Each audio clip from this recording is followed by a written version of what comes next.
Perkenalkan, nama saya Tessaluni Kaliando.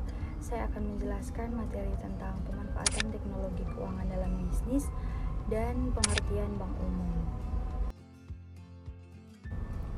Pemanfaatan teknologi keuangan dalam bisnis. Definisi finansial teknologi ditegaskan oleh Bank Indonesia melalui situs resminya. Finansial teknologi adalah hasil gabungan antara teknologi dan jasa keuangan di mana model bisnis berubah dari yang konvensional menjadi lebih modern.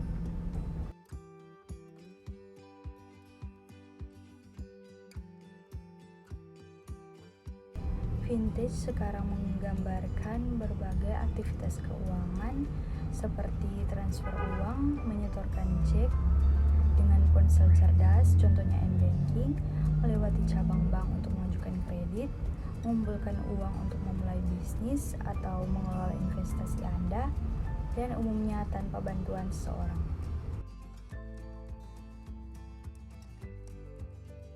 Teknologi bank seperti pembelajaran mesin atau kecerdasan buatan, analitik, perilaku prediktif, dan pemasaran berbasis data akan menghilangkan dugaan dan kebiasaan dari keputusan keuangan.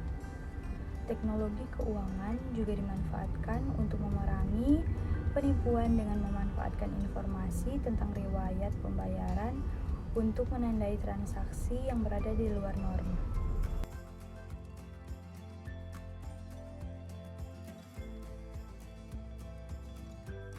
Manfaat vintage di tengah masyarakat.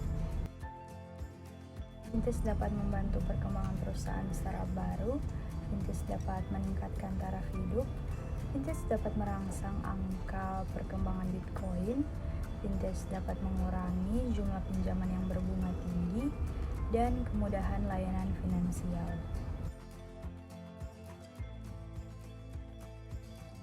Regulasi tentang vintage di Indonesia. Di Indonesia, vintage bisa dikatakan telah diterima dengan baik.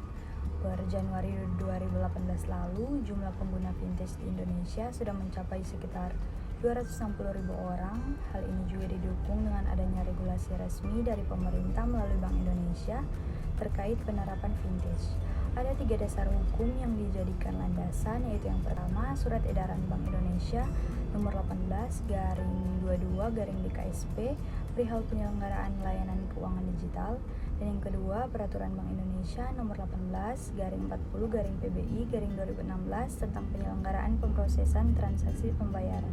Dan yang ketiga yaitu Peraturan Bank Indonesia nomor 18/17/PBI/2016 tentang uang elektronik.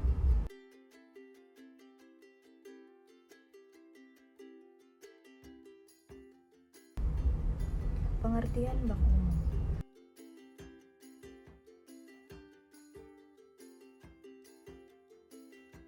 Berdasarkan Undang-Undang Nomor 10 Tahun 1998, pengertian bank umum adalah bank yang melaksanakan kegiatan usaha secara konvensional maupun berdasarkan prinsip syariah yang dalam kegiatannya memberikan jasa dalam lalu lintas pembayaran.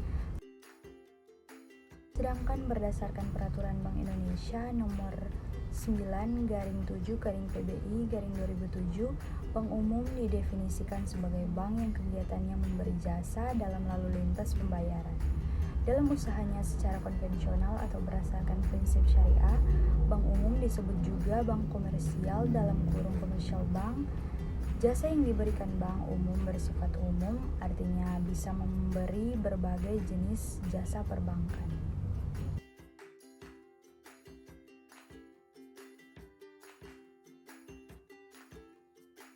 Jenis bank umum. Yang pertama, bank devisa. Pengertian bank devisa adalah bank yang dapat persetujuan atau ditunjuk oleh bank sentral untuk dapat melakukan kegiatan usaha bidang perbankan dalam valuta asing. Contohnya Bank Bumi Arta dan Bank SBI Indonesia.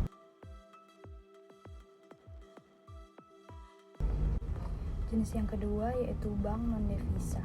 Pengertian bank non-devisa adalah bank yang belum mempunyai izin untuk melaksanakan transaksi sebagai bank devisa sehingga tidak bisa melaksanakan transaksi seperti halnya bank devisa. Contohnya yaitu Bank Dinar Indonesia dan Bank Artos Indonesia.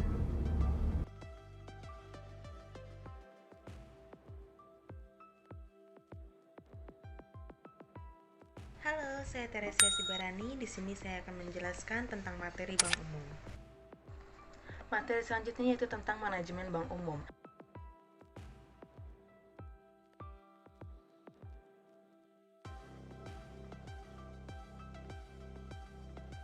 Fungsi bank umum yaitu yang pertama, penciptaan uang.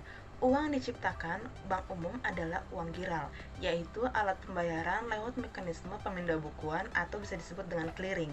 Kemampuan bank umum menciptakan uang giral menyebabkan posisi dan fungsinya dalam pelaksanaan kebijakan moneter. Yang kedua yaitu mendukung kelancaran mekanisme pembayaran. Jasa-jasa yang berkaitan dengan mekanisme pembayaran seperti clearing, transfer uang, penerimaan setoran-setoran, pemberian fasilitas pembayaran dengan tunai, kredit, fasilitas-fasilitas pembayaran yang mudah dan nyaman seperti kartu plastik dan sistem pembayaran elektronik. Yang ketiga, penyimpanan dana simpanan masyarakat.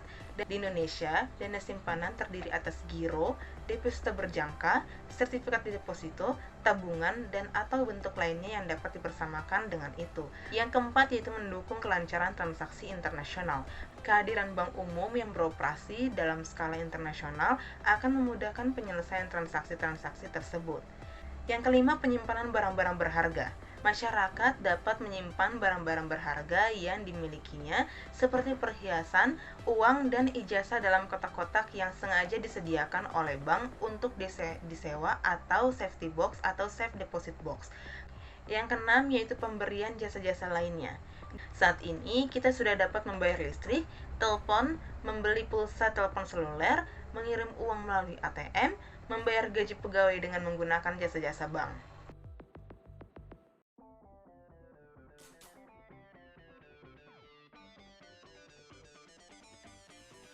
Nah, selanjutnya ada kegiatan dari bank umum, yaitu yang pertama menghimpun dana atau funding. Kegiatan menghimpun dana merupakan kegiatan membeli dana dari masyarakat. Kegiatan ini dikenal juga dengan kegiatan funding. Kegiatan membeli dana dapat dilakukan dengan cara menawarkan berbagai jenis simpanan. Simpanan sering disebut dengan nama rekening atau account. Jenis-jenis simpanan yang ada adalah yang pertama ada simpanan giro atau demand deposit. Simpanan giro merupakan simpanan pada bank yang penarikannya dapat dilakukan dengan menggunakan cek atau bilet giro. Kepada setiap pemegang rekening giro akan diberikan bunga yang dikenal dengan nama jasa giro. Besarnya jasa giro tergantung dari bank yang bersangkutan. Yang B, simpanan tabungan atau saving deposit. Simpanan tabungan adalah simpanan pada bank yang penarikan sesuai dengan persyaratan yang sudah ditetapkan oleh bank. Penarikan tabungan yang dilakukan menggunakan buku tabungan, slip penarikan, kwitansi, atau kartu anjungan tunai mandiri atau ATM. Kepada pemegang rekening tabungan akan diberikan bunga tabungan yang merupakan jasa atas tabungannya. Yang C, simpanan deposit atau time deposit. Deposito merupakan simpanan yang memiliki jangka waktu tertentu atau jatuh tempo. Penarikannya pun dilakukan sesuai jangka waktu tersebut. Namun saat ini sudah ada bank yang memberikan fasilitas deposito yang penarikannya dapat dilakukan setiap saat. Jenis deposito pun beragam sesuai dengan keinginan nasabah. Yaitu yang kedua, menyalurkan dana atau lending. Penyaluran dana yang dilakukan oleh bank dilakukan melalui pemberian pinjaman yang dalam masyarakat lebih dikenal dengan nama kredit. Kredit yang diberikan oleh bank terdiri dari beragam jenis, tergantung dari kemampuan bank yang menyalurkannya. Demikian pula dengan jumlah serta tingkat suku bunga yang ditawarkan. Secara umum, jenis-jenis kredit yang ditawarkan meliputi yang pertama ada kredit investasi, yang kedua ada kredit modal kerja, yang ketiga ada kredit perdagangan, yang keempat ada kredit produktif, yang kelima ada kredit konsumtif, dan yang terakhir atau yang keenam yaitu kredit profesi. 3. Memberikan jasa-jasa bank lainnya atau service. Dalam praktiknya, jasa-jasa bank yang ditawarkan meliputi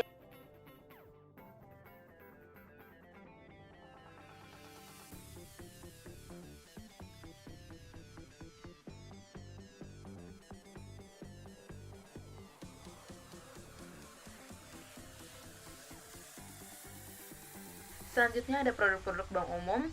Berikut contoh produk bank umum, yaitu yang pertama giro atau demand deposit, merupakan simpanan pada bank yang penarikannya dapat dilakukan dengan menggunakan cek atau bilet giro. Yang kedua tabungan atau saving deposit, merupakan simpanan pada bank yang penarikannya sesuai dengan persyaratan yang ditetapkan oleh bank dan dapat dilakukan menggunakan buku tabungan, slip penarikan, kwitansi atau kartu ATM. Yang ketiga, deposito merupakan simpanan pada bank yang memiliki jangka waktu tertentu. Pencairannya dilakukan pada saat jatuh tempo yang terdiri dari deposito berjangka atau time deposit, sertifikat deposito atau certificate of deposit, dan deposito on call. Yang keempat, kredit investasi merupakan kredit yang diberikan kepada nasabah untuk keperluan investasi. Yang kelima, kredit modal kerja merupakan kredit yang diberikan kepada nasabah untuk keperluan modal usaha.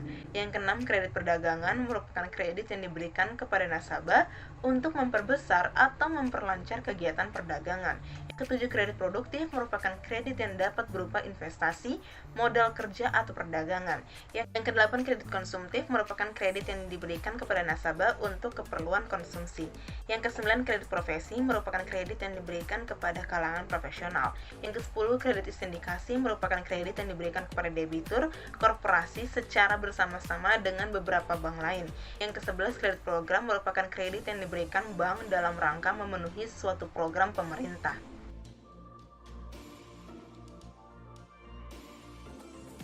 Saya Jasrin Nujuan Aprijal akan menjelaskan mengenai bank syariah dan bank perkreditan rakyat.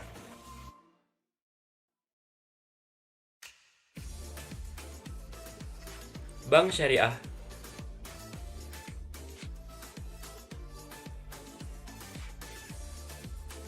sesuai Undang-Undang Nomor 21 Tahun 2008 tentang Perbankan Syariah, bank syariah adalah bank yang menjalankan kegiatan usaha berdasarkan prinsip syariah atau prinsip hukum Islam yang diatur dalam Fatwa Majelis Ulama Indonesia seperti prinsip keadilan dan keseimbangan atau ad wa tawazun, kemaslahatan atau maslahah, universalisme atau alamiah, serta tidak mengandung gahar, masyir, riba, zalim, dan objek yang haram.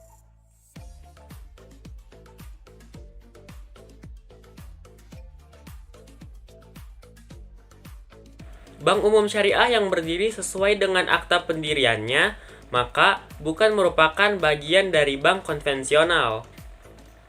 Beberapa contoh bank umum syariah yaitu: yang pertama, Bank Mandiri Syariah,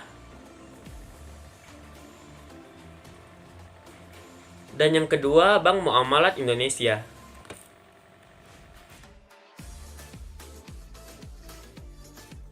Unit usaha syariah merupakan unit usaha yang masih di bawah pengelolaan bank konvensional.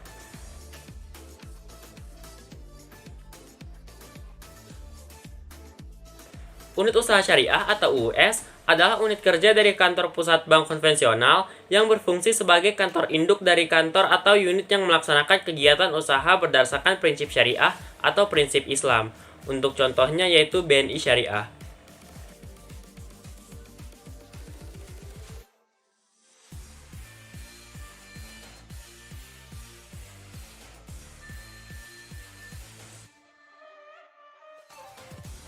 Perbedaan bank syariah dan bank konvensional. Bank syariah memiliki sistem operasional yang berbeda dengan bank konvensional. Dalam bank syariah memberikan layanan bebas bunga kepada para nasabahnya.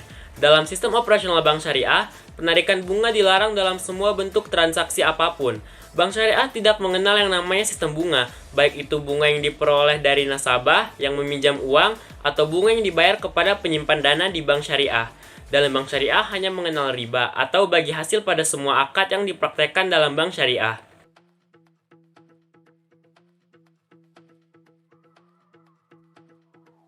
Fungsi bank syariah. Yang pertama, fungsi bank syariah untuk menghimpun dana masyarakat. Fungsi bank syariah yang pertama adalah menghimpun dana dari masyarakat yang kelebihan dana. Bank syariah mengumpulkan atau menghimpun dana dari masyarakat dalam bentuk titipan dengan menggunakan akad al-wadiyah dan dalam bentuk investasi dengan menggunakan akad al-mudarabah. Yang kedua, fungsi bank syariah sebagai penyalur dana kepada masyarakat. Bank syariah menyalurkan dana kepada masyarakat dengan menggunakan bermacam-macam akad, antara lain akad jual beli dan akad kemitraan atau kerjasama usaha. Yang ketiga, fungsi bank syariah memberikan pelayanan jasa bank. Pelayanan jasa bank kepada nasabah merupakan fungsi bank syariah yang ketiga. Berbagai jenis produk pelayanan jasa dapat diberikan oleh bank syariah antara lain jasa pengiriman uang atau transfer, pemindah bukuan, penagihan surat berharga, dan lain sebagainya.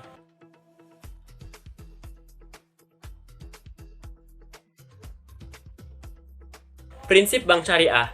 Yang pertama, larangan terhadap transaksi yang mengandung barang atau jasa yang diharamkan. Yang kedua, larangan terhadap transaksi yang diharamkan sistem dan prosedur perolehan keuntungannya.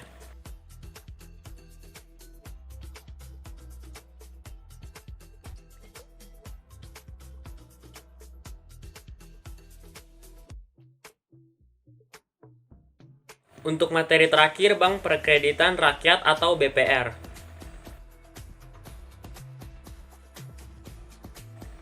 Dalam Undang-Undang Nomor 10 Tahun 1998 secara tegas disebutkan bahwa BPR adalah bank yang melaksanakan kegiatan usaha secara konvensional atau berdasarkan prinsip syariah yang dalam kegiatannya tidak memberikan jasa dalam lalu lintas pembayaran, yang berarti kegiatan BPR jauh lebih sempit jika dibandingkan dengan kegiatan bank umum.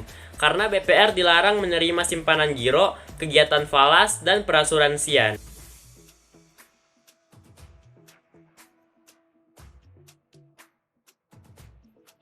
Kegiatan utama BPR adalah menyalurkan kredit kepada masyarakat, pengusaha mikro kecil dan menengah, dan juga sebagai lembaga simpan yang terpercaya dengan pelayanan dan persyaratan yang cepat dan sederhana dengan menggunakan prinsip 3T, yaitu tepat waktu, tepat jumlah, dan tepat sasaran.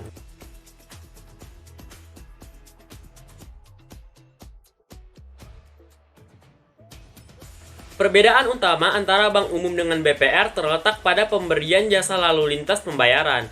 Bank umum dapat memberikan jasa lalu lintas pembayaran karena bank umum diperbolehkan menerima simpanan masyarakat dalam bentuk rekening giro yang penarikannya dapat dilakukan dengan menggunakan cek atau alat pembayaran lalu lintas giro lainnya. Sementara itu, BPR tidak diperkenankan menerima simpanan masyarakat dalam bentuk rekening giro dan juga tidak dapat ikut serta kegiatan clearing, sehingga disebut bank yang tidak memberikan jasa lalu lintas pembayaran.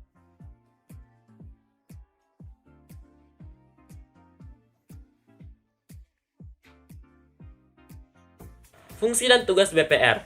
Yang pertama, menerima dana dari masyarakat dalam bentuk tabungan dan deposito berjangka, memberikan kredit, menyediakan pembiayaan bagi nasabah, menempatkan dana dalam bentuk SBI, sertifikat deposito, dan atau pada bank lainnya.